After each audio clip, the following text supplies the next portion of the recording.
नमस्कार प्यारे साथियों, मैं अनिल स्वागत करता हूं आपके YouTube चैनल फ्यूचर एकेडमी में। तो जो भी प्यारे साथी अब तक हमारे चैनल को सब्सक्राइब नहीं किए हैं, सब्सक्राइब करें, बेल आइकन दबाएं ताकि मेरी वीडियो की नोटिफिकेशन उनको मिल सके। तो जुड़िए हमारे साथ, ज्यादा से ज्यादा 50 दिन की रणनीति के साथ बीएचयू का सपना आप लोग साकार कीजिए। बस हमें 50 दिन का मौका दीजिए, ठीक है। तो मैं उम्मीद करता हूँ इसकी पहले की वीडियो आप लोग को काफी अच्छी लगी होगी। आज हम लोग पढ़ेंगे वैदिक सभ्यता, पढ़ेंगे वैदिक सभ्यता से रिलेटेड सब कुछ जानेंगे, ठीक है। वैदिक सभ्यता, तो वैदिक सभ्यता में कंफ्यूज हमें कहां पे होता है, इसके टाइम पीरियड से ज्यादा कंफ्यूज होता है, ठीक है। तो वैदिक सभ्यता के टाइम पीरियड की बात करते हैं तो वैदिक सभ्यता 2500 बीसी से 600 बीसी, ये एक क्वेश्चन खेल गए। वैदिक सभ्यता 2500 बीसी से 600 बीसी, देखिए हम लोग को काफी डीपली नहीं जाना है, सिलेबस के हिसाब से चलना है। मैं आपको ये जो थ्योरी पढ़ाऊंगा इससे सारे आपके बहुविकल्पी क्वेश्चन मिलेंगे, ठीक है। तो वैदिक सभ्यता 2500 बीसी से 600 बीसी, ठीक है। अब वैदिक सभ्यता दो भागों में बट गई, ठीक है। वैदिक सभ्यता दो भागों में बट गई, ठीक है। अब इसको आप लोग ध्यान दीजिएगा, ठीक है। वैदिक सभ्यता दो भागों में बट गई, ठीक है। देखिए पहली कौन सी, ऋग्वैदिक काल, ठीक है। ऋग्वैदिक काल या ऋग्वैदिक सभ्यता, ठीक है। दूसरे नंबर पे उत्तर वैदिक काल या उत्तर वैदिक सभ्यता कह लीजिए, ठीक है। उत्तर वैदिक काल। और वीडियो को आप लोग ज्यादा से ज्यादा शेयर कीजिए ताकि सभी हमारे भाई बहन जो भी बीएचयू का फॉर्म अप्लाई किए हैं इस वीडियो से मिल सके। उत्तर वैदिक काल, ठीक है। आपको जितना भी पढ़ाएंगे एकदम सटीक पढ़ाएंगे, इससे क्वेश्चन इससे बाहर आएगा ही नहीं। वैदिक काल, यहां से इसका टाइम पीरियड पूछेगा 2500 बीसी से 600 बीसी, ठीक है। और वैदिक सभ्यता को दो भागों में बांटा गया, ऋग्वैदिक सभ्यता और उत्तर वैदिक सभ्यता, ठीक है। और ऋग्वैदिक सभ्यता का टाइम पीरियड पूछे, ऋग्वैदिक सभ्यता का टाइम पीरियड, तो ऋग्वैदिक सभ्यता का टाइम पीरियड 1500 बीसी से 1000 बीसी, ठीक है। ये सारे क्वेश्चन आपको उठेंगे, क्वेश्चन इसी तरह पूछेंगे ऋग्वैदिक सभ्यता का टाइम पीरियड। और उत्तर वैदिक काल की बात करें, उत्तर वैदिक काल की, तो 1000 बीसी से बिफोर क्राइस्ट, ईसा पूर्व 600 बीसी, ठीक है। वैदिक सभ्यता, ऋग्वैदिक सभ्यता दो भागों में बट गई। अब यहां से इस वैदिक सभ्यता को एक और उपनाम से जाना जाता है, वैदिक सभ्यता को एक और उपनाम से जाना जाता है, उसका क्या नाम है, आर्य सभ्यता, ठीक है। आर्य सभ्यता, ठीक है। आर्य सभ्यता की बात करें तो यहां से भी क्वेश्चन उठता है, यहां से क्या क्वेश्चन उठता है कि आर्य का अर्थ क्या होता है, आर्य का अर्थ क्या होता है, देख लीजिएगा आप लोग।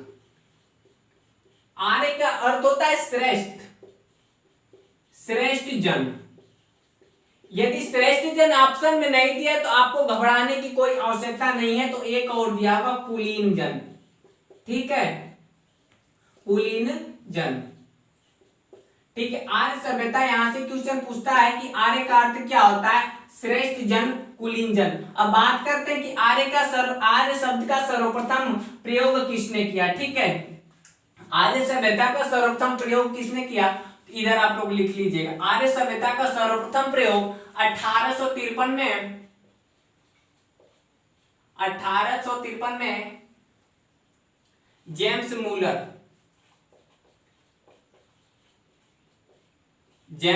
मूलर ने, ठीक है। वैदिक सभ्यता, ऋग्वैदिक सभ्यता दो भागों, वैदिक सभ्यता दो भागों में बटी, ऋग्वैदिक सभ्यता, उत्तर वैदिक सभ्यता, ठीक है। आराम से हम लोग चलेंगे, ठीक है। आर्य में अर्थ, आर्य सभ्यता, आर्य का अर्थ क्या होता है, श्रेष्ठ जन, कुलीन जन। अब आप लोग हेडिंग डाल लीजिएगा ऋग्वैदिक सभ्यता, ठीक है। हेडिंग आप लोग डालिएगा ऋग्वैदिक सभ्यता, ऋग्वैदिक सभ्यता। देखिए हम डीपली काफी नहीं चलेंगे क्योंकि हम लोग का सिलेबस 50 दिन में एकदम पूरे सिलेबस पूरा करना है, और जितना पढ़ेंगे क्वेश्चन इससे बाहर नहीं आएगा, ठीक है। ऋग्वैदिक सभ्यता की बात करें तो आप लोग स्टार डाल के लिखिएगा कि ऋग्वैदिक सभ्यता, लिखिएगा आप लोग ऋग्वैदिक सभ्यता का जन्म, ऋग्वैदिक हाँ, ऋग वैदिक सभ्यता, नहीं ऐसे लिखिएगा, आर्यों ने ही ऋग वैदिक सभ्यता की खोज की। आर्यों ने ही ऋग वैदिक सभ्यता की खोज की। ठीक है, आर्यों ने ही ऋग वैदिक सभ्यता की खोज की। इसे वैदिक सभ्यता क्यों कहते हैं कि इससे जो भी हमें सब कुछ प्राप्त हुआ है वो वेदों से प्राप्त हुआ है। ठीक है, वेद हम लोग पढ़ेंगे, ऋग्वेद, यजुर्वेद, सामवेद, अथर्ववेद आगे हम लोग पढ़ेंगे। अब बात करते हैं कि ये जो आर्य थे ये कहां से आए थे। हेडिंग आप लोग डाल लीजिएगा, आर्यों का प्रमुख स्थल। आर्यों का प्रमुख स्थल। आर्यों का प्रमुख स्थल। आर्यों के प्रमुख स्थल में उत्तरी ध्रुव आए से पहले नंबर। 3-4 लोग का मत हम बताएंगे जो काफी इंपॉर्टेंट होगा। उत्तरी ध्रुव। उत्तरी ध्रुव किसके साथ? तिलक जी के अनुसार, बाल गंगाधर तिलक जी कहते हैं कि उत्तरी ध्रुव से थे। ठीक है, तिलक जी के अनुसार। इनकी एक बुक है the Arctic of the humans Aryans. ठीक है, इनकी एक बुक है Arctic of the human Aryans. ठीक है, दूसरे नंबर पे ये कहां से आए थे? दयानंद सरस्वती। दयानंद सरस्वती अपनी बुक सत्यार्थ प्रकाश में लिखते हैं कि ये तिब्बत से थे। ठीक है, तिब्बत से कौन बताते हैं? दयानंद सरस्वती। दयानंद सरस्वती किसमें बताते हैं? इनकी एक पुस्तक है सत्यार्थ प्रकाश। अब देखिए यहां से कई क्वेश्चन बन गया, ऐसे पूछ देगा कि सत्यार्थ प्रकाश के लेखक कौन है? दयानंद सरस्वती। ठीक है, और Arctic of the human Aryans के लेखक तिलक जी। ठीक है, तीसरे नंबर पे हम बात करते हैं।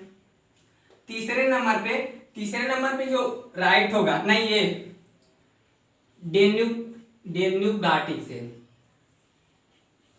डेन्यूब घाटी से। ठीक है, ये कौन कहते हैं? ये देखिए डेन्यूब घाटी किस नदी की? हैंगरी, जो हैंगरी के किनारे डेन्यूब नदी घाटी हैंगरी के तट पे बसा है। ठीक है, देखिए ये प्रोफेसर गल्फ करके हैं। ठीक है, इनका नाम याद नहीं आ रहा है, इसको आप लोग मत लिखिएगा। ठीक है, हम बता देंगे आप लोग को। ठीक है, चौथे नंबर पे आप लोग इधर देखिएगा, जो राइट माना गया, मध्य एशिया से आए थे। मध्य एशिया से। कहां से आए थे? मध्य एशिया से आए थे। ये किसने बताया? ये मूलर साहब ने बताया। ठीक है, इन्हीं को राइट माना गया कि ये जो आर्य थे ये मध्य एशिया से आए थे। ठीक है, मूलर के अनुसार। ठीक है, तो ऋग वैदिक सभ्यता में आर्यों ने ही ऋग वैदिक सभ्यता की खोज की। आर्यों का प्रमुख स्थल को हम लोग जाने, यहां से क्वेश्चन उठता है सत्यार्थ प्रकाश किसने लिखा? दयानंद सरस्वती से। ठीक है, रियलिटी में वैसे जो इसको सर्वाधिक मत प्राप्त हुए वो मूलर साहब बताया कि कहां से आए थे, ये मध्य एशिया से आए थे। ठीक है, अब हम आगे बात करते हैं।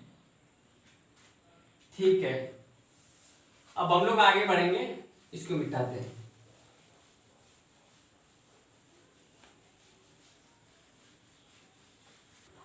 अब आगे बात करते हैं हम लोग आर्यों का भौगोलिक विस्तार। ठीक है, आर्यों के भौगोलिक विस्तार से बात करते हैं। ठीक है, हेडिंग आप लोग डालिएगा, आर्यों का भौगोलिक विस्तार। यहां से क्वेश्चन पूछा है, आर्यों का भौगोलिक विस्तार। और प्यारे साथी आप लोग वीडियो को यार लाइक कर दिया करो भाई, ज्यादा से ज्यादा। ठीक है, आर्यों का भौगोलिक विस्तार।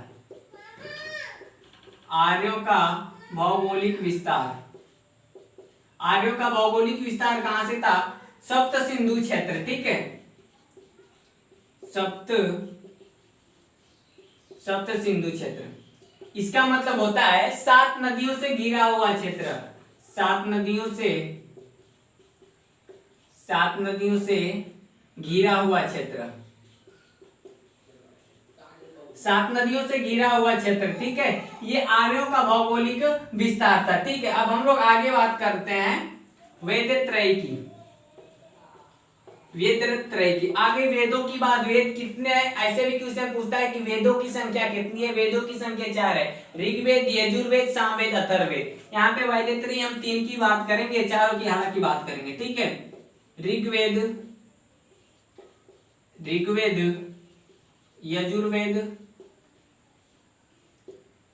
अथर्ववेद, चौथे नंबर पे सामवेद। ये हो गए वेद। वेद 4 है, ऋग्वेद, यजुर्वेद, सामवेद, अथर्ववेद। अब पहले आप लोग हेडिंग बना लीजिएगा, किसको, ऋग्वेद को। ऋग्वेद से काफी ज्यादा क्वेश्चन पूछता है ऋग्वेद को। तो ऋग्वेद में पहली पॉइंट स्टार डाल के आप लोग लिखिएगा कि ऋग्वेद जो है सबसे प्राचीन वेद है, ठीक है। सबसे प्राचीन वेद, ऐसे क्वेश्चन पूछेगा सबसे प्राचीन वेद, तो आप लोग लगाएंगे ऋग्वेद, ठीक है। सबसे प्राचीन वेद है, सबसे प्राचीन वेद ऋग्वेद है, ठीक है। अब इसमें बात करें हम लोग, तो इसमें जो 1028, पहले मंडल की बात कर लेते हैं।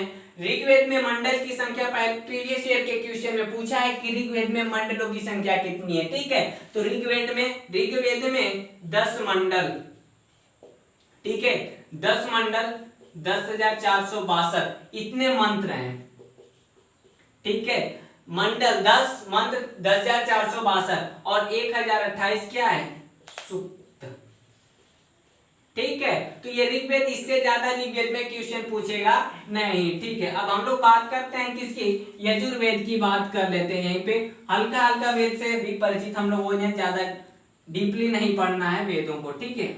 यजुर्वेद, ठीक है। यजुर्वेद में यजु शब्द का अर्थ होता है यज्ञ, ठीक है।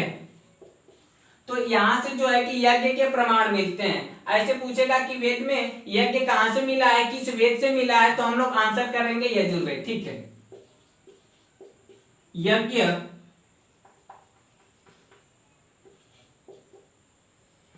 ठीक है, यज्ञों का वर्णन, यज्ञों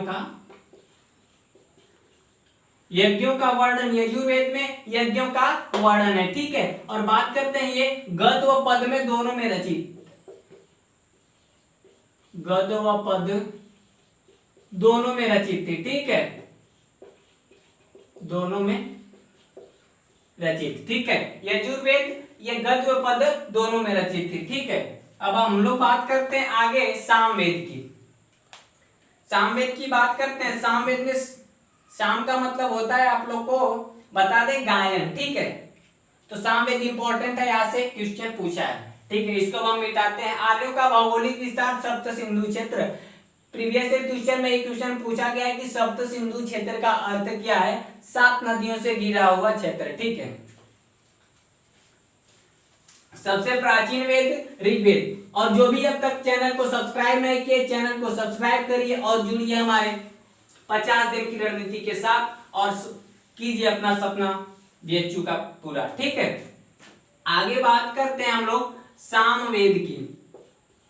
सामवेद की बात करते हैं तो साम का मतलब क्या होता है, गायन, ठीक है। तो यहां से जो है 7 स्वर प्राप्त होते हैं, ठीक है। 7 स्वर प्राप्त होते हैं। अब यहां से क्वेश्चन का पैटर्न पूछ लेगा कि 7 स्वर किस वेद से प्राप्त हुए, या स्वर किस वेद से प्राप्त हुए, तो सामवेद से, ठीक है।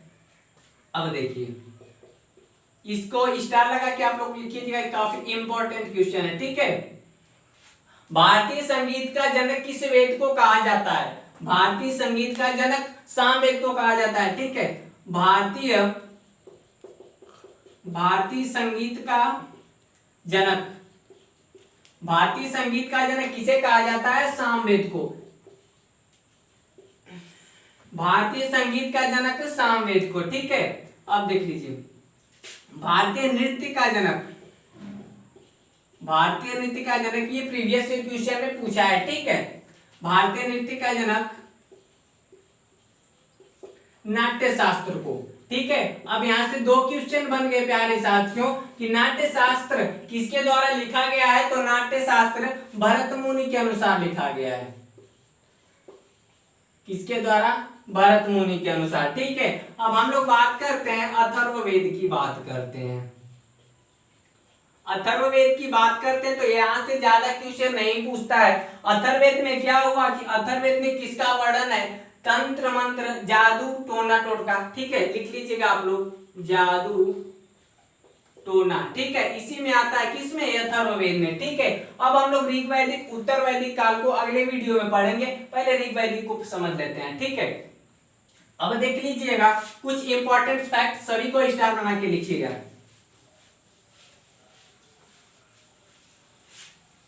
स्टार बना के लिखिएगा।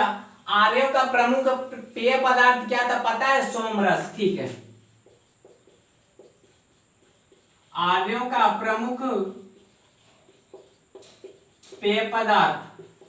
और प्यारे साथियों, आप लोग वीडियो को इतना शेयर, ज्यादा से ज्यादा शेयर कीजिए ताकि जो भी बीएचयू का फॉर्म भरे हैं वीडियो से मिल सके और अपनी पढ़ाई को बेहतर बना सकें, ठीक है। और प्यारे साथियों, आप सभी लोग वीडियो को लाइक जरूर कर दिया करिए, ठीक है। आर्यों का प्रमुख पेय पदार्थ क्या था, सोमरस, ठीक है। आर्यों का प्रमुख पेय पदार्थ क्या था, सोमरस, ठीक है। अब बात करते हैं, आर्य शाकाहारी एवं मांसाहारी दोनों थे। आर्य शाकाहारी एवं मांसाहारी दोनों थे, ठीक है। अब ये भोजन क्या करते थे, देख लीजिए, गेहूं, दूध, दही, ठीक है। अब उस टाइम जो गाय, देख लीजिए, स्टार बना के आप लोग लिख लीजिए। आर्यों के समय गौ के लिए अधन्य शब्द का प्रयोग किया गया था, अधन्य शब्द का प्रयोग, अधन्य शब्द का प्रयोग किया गया था। अब तक जो भी प्यारे साथी चैनल को सब्सक्राइब नहीं किए, चैनल को सब्सक्राइब करें और वीडियो को ज्यादा से ज्यादा शेयर करें। तो गौ के लिए अधन्य शब्द का प्रयोग किया गया था, ठीक है, अधन्य शब्द का प्रयोग किया गया था, ठीक है। अधन्य का मतलब होता है, अधन्य का मतलब होता है न मानने योग्य, ठीक है, न मानने योग्य। यदि इसको और गौ को उत्तर वैदिक काल में किसके मृत्यु दंड की भी व्यवस्था की गई थी, ठीक है, गौ के लिए, ठीक है, गौ के लिए अधन्य शब्द का प्रयोग किया गया था, ठीक है, ठीक है। और कबीले का मालिक इस टाइम जो सामाजिक व्यवस्था की राजनीति की बात करें उस टाइम तो राजा होता था और यह वंशानुगत क्रम नहीं था, ठीक है। तो वैदिक सभ्यता से रिलेटेड सारे क्वेश्चन वैदिक सभ्यता से हमने आपको कंप्लीट करा दिए और आपका काम है कि वीडियो को ज्यादा से ज्यादा शेयर करिए, लाइक करिए। जो भी जिनका भी बीएचयू का सपना है आए हमारे 50 दिन की रणनीति के साथ और बीएचयू का सपना साकार करें। यहीं पे वीडियो को समाप्त करते हैं। जय हिंद, जय भारत।